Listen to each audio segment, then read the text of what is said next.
সংখ্যালঘু হয়ে কেউ যদি বলেন আমি হিন্দু, তাহলে কি সেটা অন্যায়? সংখ্যালঘু হয়ে কেউ যদি বলেন যে আমি হিন্দু, তাহলে কি সেটা অন্যায়, পাপ? না, দেখুন, আমাদের কাছে প্রথম পরিচয় সে মানুষ, এবং রাষ্ট্রের দায়িত্ব রয়েছে তাকে মানুষ হিসেবে বাঁচার সুযোগ দেওয়া।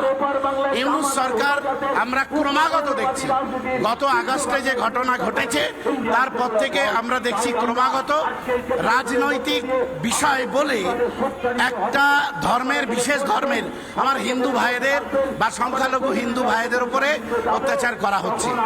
ওখানে বারবার আমরা আবেদন জানানোর পরেও বারবার একই কথা, ভারতের পতাকা বিশ্ববিদ্যালয়ের এন্ট্রান্সে পেতে দেওয়া হচ্ছে। যারা এই কাজ করছে শুধু তাই নয়, ভারতের পতাকাকে ইসরায়েলের পতাকার সঙ্গে জুড়ে দিয়ে অভিনয় করা হচ্ছে।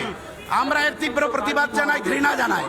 আমি সবচেয়ে আশ্চর্য হয়ে যায়, এর পরেও আমার দেশের প্রধানমন্ত্রী চুপ থাকে কি করে?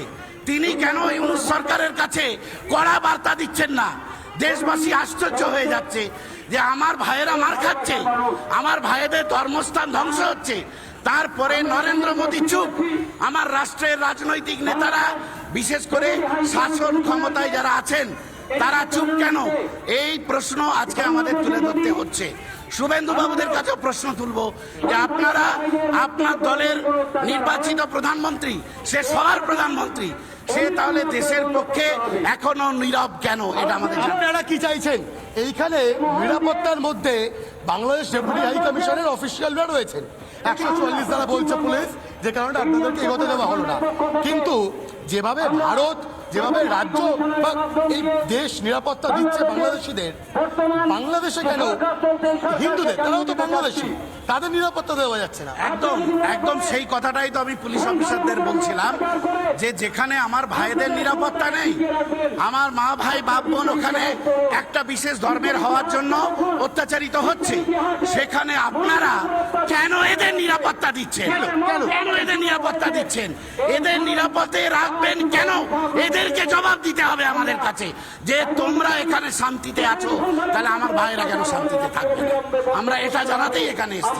আর অদ্ভুত, মমতা ব্যানার্জির পুলিশ এখানে আমাদের আটকাচ্ছেন। মমতা বন্দ্যোপাধ্যায় তো বিধানসভাতে দাঁড়িয়ে হিন্দু শব্দটা উচ্চারণ করতে লজ্জা পান। দেখুন, বিষয়টা সেটা আপনি তো জানেন যে উনি ধর্মের রাজনীতি করেন।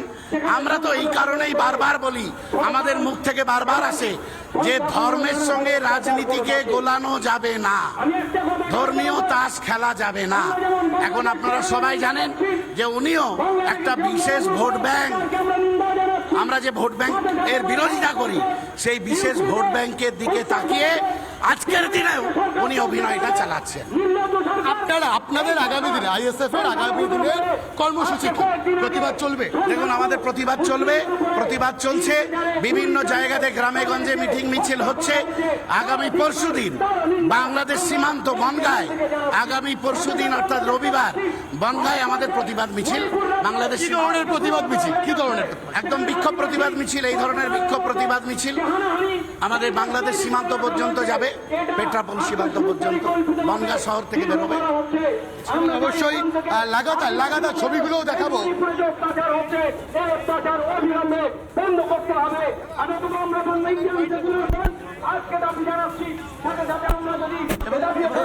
লাগাতার ছবিগুলো দেখাতে বলবো আমার ভিডিও স্ক্রিনে, যে এই মুহূর্তে দাঁড়িয়ে আইএসএফ নেতৃত্ব, তারাও বার্তা দিচ্ছেন। আইএসএফ নেতৃত্ব রিপাবলিক বাংলাতে এই মুহূর্তে সাফ জানাচ্ছে, পেট্রাপোল বর্ডারেও আইএসএফ এবার প্রতিবাদ জানাতে চলেছে। রবিবার পেট্রাপোল বর্ডারে প্রতিবাদ জানাবে, অর্থাৎ ভারত বাংলাদেশ সেই পেট্রাপোল বর্ডারে প্রতিবাদ জানানোর কর্মসূচি রয়েছে আইএসএফ এর, সেখানেও তারা বিক্ষোভ দেখাতে চলেছেন।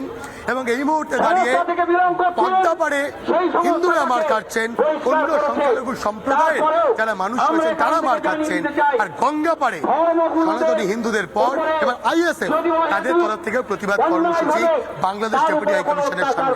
প্রতিকল্পিতা একেবারে সেই ছবিটা আমরা দেখাচ্ছি এই মুহূর্তে আপনাদেরকে, দেখতেই পাচ্ছেন বাংলাদেশ উপ হাই কমিশন অভিযান, এবং সেই অভিযানকে কেন্দ্র করে এই মুহূর্তে পাক সার্কাসের যে ছবি উঠে আসছে, সেখানে রাস্তার উপর বসে পড়েছেন আইএসএফ এর যারা কর্মী সমর্থকেরা রয়েছেন তারা, কেননা সামনে বিশাল গার্ডরেল দিয়ে ঘিরে রাখা হয়েছে পুরো এলাকাটা। বিষয়টা দেখতেই পাচ্ছেন আপনারা, দুটো ছবি দেখাচ্ছে। একদিকে দেখুন বাংলাদেশ উপ হাই কমিশন অভিযানকে কেন্দ্র করে পুলিশের যে এই মুহূর্তে নিরাপত্তা ব্যবস্থা, সেই নিরাপত্তা ব্যবস্থাটা সেই ছবি একদিকে দেখাচ্ছি, অপরদিকে রাস্তায় বসে পড়েছেন আইএসএফ এর কর্মী সমর্থকেরা।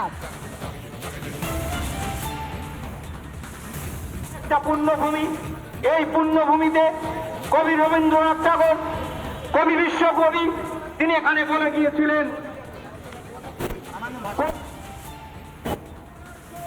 কোথায় দাবির চিন, সখুন্দর পাঠান মুঘল এক দেহ রলিন। এ ভারতবর্ষ, যে ভারতবর্ষ সহবস্থানের কথা বলে, যে ভারতবর্ষ সম্প্রীতির কথা বলে, যে ভারতবর্ষে বিশ্বের যেখানে অন্যায় হয়েছে, জুলুম হয়েছে, মানুষের উপর নির্যাতন হয়েছে, তার বিরুদ্ধে এই ভারতবর্ষ বরাবর মুখ খুলেছে। কিন্তু আজকে আমরা অবাক হচ্ছি, আমরা অবাকভাবে লক্ষ্য করছি, আজকে যে সরকার ভারতবর্ষে চলছে, এ সরকার বিশ্বের যেখানে অত্যাচার হচ্ছে, জুলুম হচ্ছে, এই সরকার তাদের হয়ে, তাদের যারা সংখ্যা অত্যাচার করছে তাদের বিরুদ্ধে আওয়াজ তুলছে না, সেখানে জাত দেখছে, বর্ণ দেখছে। এটাও আমরা আজকে এখান থেকে ধিক্কার জানাচ্ছি। বন্ধুগণ, আমরা একটা কথা আপনাদেরকে জানাই,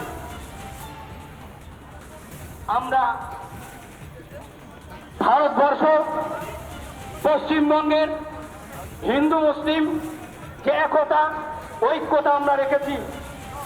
নানা ধরনের কন্টেন্ট দেখার জন্য লাইক করুন, শেয়ার করুন আমাদের ফেসবুক পেজ, সাবস্ক্রাইব করুন আমাদের ইউটিউব চ্যানেল। পাশাপাশি অন্যান্য ব্রেকিং নিউজের জন্য অবশ্যই চোখ রাখুন রিপাবলিক বাংলায়।